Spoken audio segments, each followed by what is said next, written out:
And welcome back to Sonic Mania with me, Matthew Caddis, aka Poogie. So, we are going into Lava Reef Zone, a level, of course, from Sonic 3 and Knuckles, and this one has had a fair few changes, actually. Actually, quite a few of the levels from Sonic 3 and Knuckles. So, in fact, all of the levels, barring one level in Sonic Mania Plus, or Encore mode, which I'll get to a bit later, I guess, are from the second portion, Sonic and Knuckles. Yeah, none of them are from, none of the levels, bar one, are from Sonic 3, are represented here. Probably because of the whole Michael Jackson dispute with the soundtrack. And I don't know what. Probably wants to hear what the prototype version of Carnival Night done by T-Lopes would have sounded like.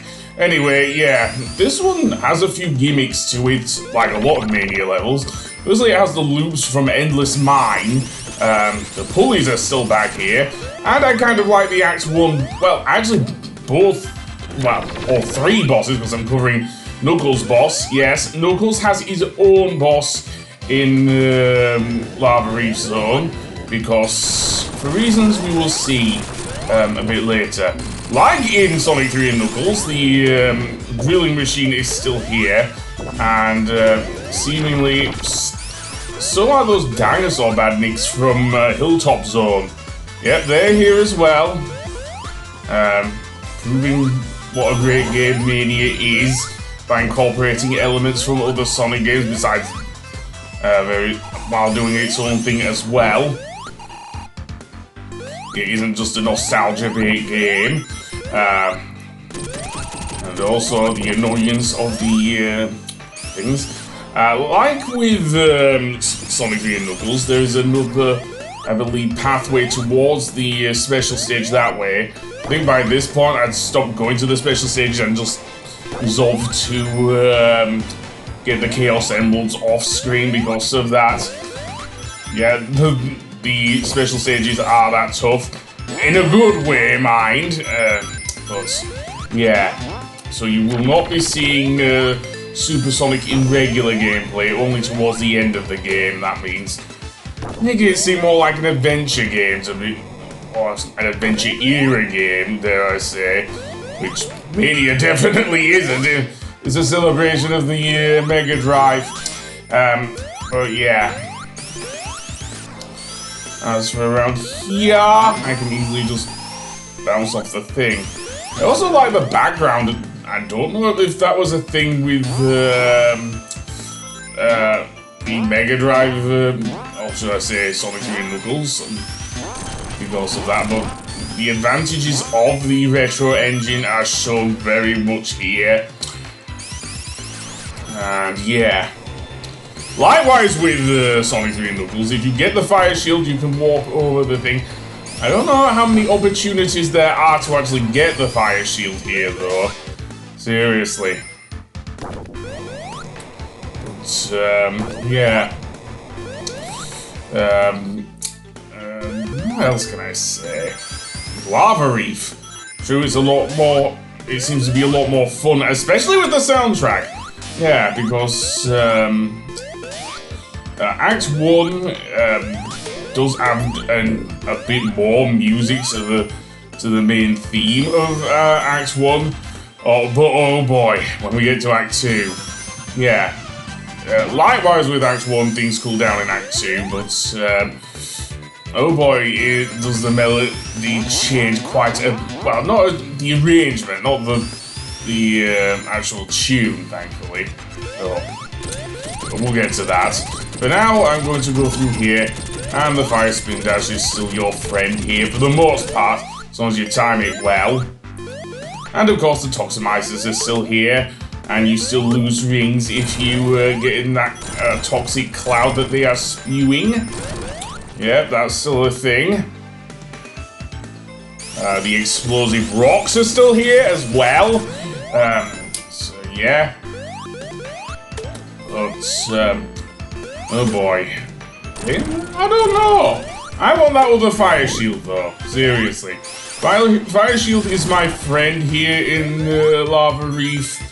Most definitely. As for the boss, well, it is the return of the drilling machine. Finally, something that I wanted in Sonic 3 and Knuckles. Seriously. Basically, what you have to do is have it drill through the rocks to damage itself. All the while, the stalactites? I don't know. Stalagmites? I don't know. I'm not that great on cave logic. And yes, what happens if the boss lands on one of the areas that it has already been drilled through? What will happen is that it will send down a spike ball instead, and yeah, and that would make it harder to hit. Already I'm having to employ the strategy of using, dare I say, invincibility frames to damage the boss because of the fact that it's surrounded by a load of legs there. I mean, Tails, yes, he did damage it there. I'm running out of rocks here, seriously. It isn't always the case you see where the spike ball is coming from. I was lucky there, seriously. Anyway, that's the end of Act 1. Act 2 throws up quite a bit. Firstly, I'm going to talk about the music from T-Lobes because once this level starts up, oh boy, is it different from Sonic 3 and Knuckles. Yes, things cool down just like in that game, but the music, man. Just the use of the guitar! I mean, the fact that they use a guitar, and I paused the game because I think I had a sub time against the boss there, and just the guitar once that kicks in. Seriously, when I first played Mania, I did not expect a guitar to be used for the main melody of the thing, and boy does it work. Seriously. It sounds 90s as fuck. Seriously. In a good way, don't mind. Don't bother me about that, but yeah. Seriously. This may well be my favourite song of the Sonic 3 and Knuckles levels. Seriously. More so than the Flying Battery or Hydro City remixes. Seriously. This thing goes hard. Seriously, it really does. As for the whole makeup of the levels, well, it's fairly similar to, dare I say, and I obviously went into another special stage, so I am going to skip this one. The level's makeup, the first part is literally directly from, dare I say, Sonic 3 and Knuckles, so that's the same. However, although I'm not sure about the fire, this part, it feels like I'm playing Quartz Quadrant all over again from Sonic CD. And there may well be a reason for that when we get to the next level. I'll get to that when I get to it, but yeah. And to be honest, I don't care about the, dare I say, sinking it into the lava, largely because the fact that you have infinite continues is a thing here. And yet another giant ring. And let's continue. So yeah, a little further on, the spring will bounce you up, which, yeah, I do somewhat like. But yeah, the fact that they combined Lava Reef with Quartz Quadrant, I'm not sure if it had, certainly had rocks in it in Quartz Quadrant in Sonic CD, but I don't know if it had lava in it, seriously. But that's besides the point, I suppose. Seriously. And you can also see giant cylinders in the background with Eggman's face on it. Yes, the old Doc does like his showing his face quite a bit here. Anyway, that being said, yeah, like with Sonic 3 and Knuckles, you have to dodge the smaller spike balls as well. And yeah, one of the times where I can go through with Super Sonic because I didn't bother getting him firstly. And then there's this, I don't think you can jump up through the platforms there, so yeah, that's a thing as well. Likewise, with these rotating cylinders, You just press X or whatever is the jump button to make Sonic go up further. Nothing too hard at all. Another Toxemeister there. Okay, so how long will his flamethrowers stay on for? Thankfully not too long. It's good because, yeah. Other than that, we also get the walkers from the next level, actually. Seriously. These are from Metallic Madness, not Quartz Quadrant. So to see them in Lava Reef and used well is pretty cool. Well, yeah. It's going to be a long slog to actually get to where the boss is. And that's also the same for Knuckles, which, as I say, once I've shown off the Hard Boiled Heavy that, Sonic and Tails will have to face, because Sonic, Tails, and Knuckles have different Hard Boiled Heavies they face in, a Lava Reef zone. But we'll get to that. For now, let's go through here and move along the conveyor belts, I guess. Well, this one's working against me, dare I say. Although it's a problem, mine, but yeah. Okay, fire shield.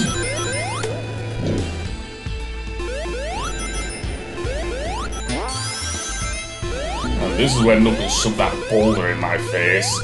I remember that well. Thankfully, the Red Echidna isn't here to be a nuisance in this game.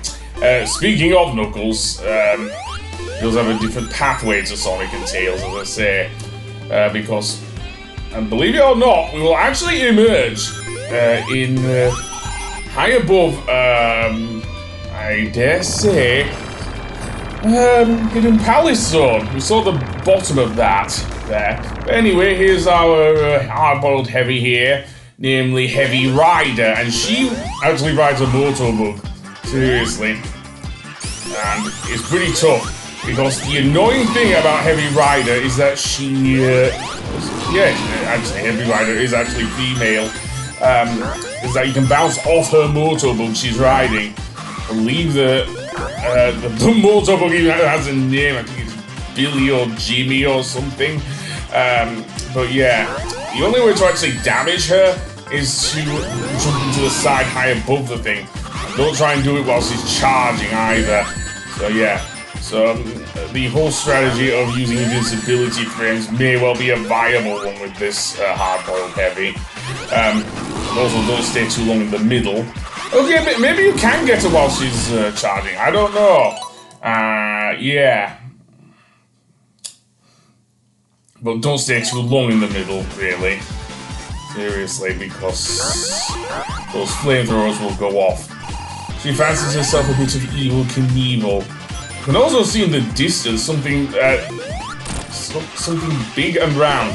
That is not the Death Egg, but the Little Planet. Yes, we are going back there. I did say Metallic Madness was the next level. Indeed, that took place on Little Planet. So yeah. Anyway, yeah. Heavy Rider is really tough, basically. What else can I say? Not much, I'm afraid, because I'm an idiot. So yeah, my basic strategy is, like with the drilling boss, use invincibility frames if I have to, but hold on to my one ring that I can keep. Another thing of note, her Motobug does actually leave behind, dare I say, fire trails which can damage Sonic. Seriously. But you don't want to do that, do you? Oh no. And sometimes Tails will get a free hit in. Thankfully, I did manage to destroy a Heavy Rider. So yes, that is that. And then we'll actually get a cutscene of the platform lifting Sonic and Tails, or them looking up at Little Planet, which, as I said, the next level I will do is Metallic Madness. So yeah, but for now we are going to look at Knuckles' Lava Reef, because, as I say, his boss is very different to Sonic and Tails. Remember how I said that the Heavy Rider boss took place height above Hidden Palace Zone in Sonic 3 and Knuckles. Well, Knuckles goes directly there to the actual Emerald Shrine as well. Seriously. And we'll get to that. We even get to see the Master Emerald as well. First time in ages, really, because, I mean, Knuckles has kind of been away from Angel Island. Sega kind of didn't know what to do with the Red Echidna. Well, at least until, dare I say, 2017. Well, yeah, 2017 when this game came out.